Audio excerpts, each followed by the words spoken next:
বর্তমান মেয়রের আমলে যে পরিমাণ আমরা সুখ সুবিধা পাইতেছি বা জলা আমরা দুঃখে সুখে পাইতেছি এরকম কোনো সময় আমরা পাইছি না। পূজার সময় আমরা দুর্গা পূজার সময় আমরা বোনাস পাই। আগে 3,000 টাকা 2,500 টাকা পাইছি।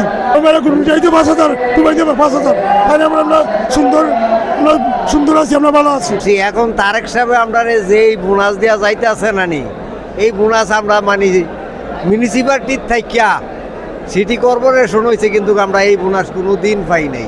ঈদের বোনাস বা ঈদের বক্সিস তাই আমরা খুবই খুশি। আমরা কিন্তু অনেক পরিশ্রম করি, রাত্রে দিন পরিশ্রম করার ক্ষেত্রে কিন্তু সিলেট নগরীটাকে আমরা আজকে পরিচ্ছন্ন করতে পারি। বাট আমরা যে আমাদের যে 8টা ডিস্ট্রিক্ট আছে টোটালি সিটি কর্পোরেশন, সবার মাঝে আমরা মাথা উঁচু হইতে পারি যে আমরা সিলেট সিটি কর্পোরেশন ক্লিনার।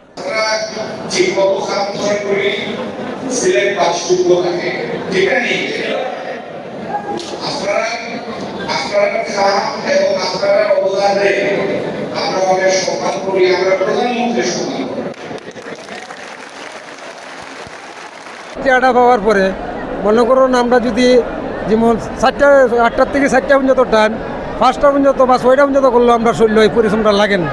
ইফিরা আসলে আমরা আশা করছিলাম না এরকম কোনো বোনাস পাইমু, কিন্তু ইফিরাও দেখা যায় একটা এই সারপ্রাইজের মতো আমরা উপহারটা দেওয়ার।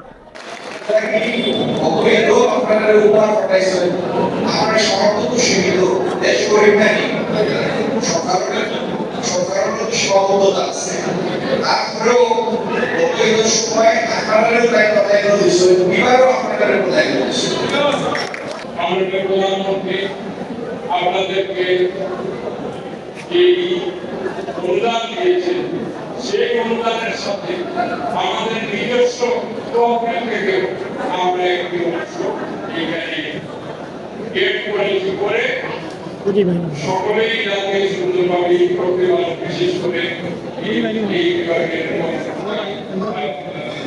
কর্মীরা তাদেরকে 5,000 টাকা করে আসবে। সিটি কর্পোরেশনের প্রশাসক মহোদয়কে অনেক অনেক ধন্যবাদ। মাননীয় প্রধানমন্ত্রী যে পয়সা পাঠাইছিলেন 41,35,000 টাকা, এটা দিয়ে আপনারা 831 জন লাগি উপহার হয়। এরপরে থাকলেন 831 এই উপহার ছাড়া দেখানি প্রশাসক মহোদয় সিটি কর্পোরেশনের তহবিল থেকে আরো 16,55,000 টাকা যোগ করছিলেন। খুব ভালো লাগে, এমন আসলে একটা ভাষায় প্রকাশ করার মতো নয়।